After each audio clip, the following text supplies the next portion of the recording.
এই টমেটো খেতে কি করতে এসছো?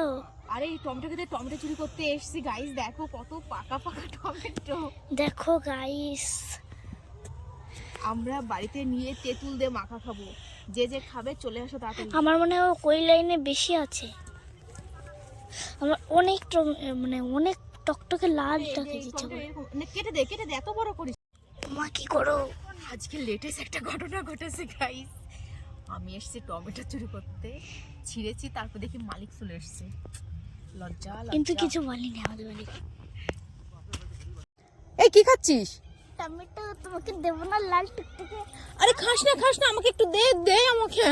না দিয়ে চলে গেল। তুমি ঘরে বসে সবজি কাটছে কেন? আরে আমি আলাদা হয়ে গেছি সবার থেকে, তাই হ্যাঁ, আমি ঘরের মধ্যে রান্না করি, ঘরের মধ্যে থাকি, ঘরের মধ্যে খাই, পুজো করি ঘরের মধ্যে। এখন নিরামিষ রান্না করবো, দেখো যে সবজি কাটছি, 5 মিশালি নিরামিষ করবো। কেটে দে।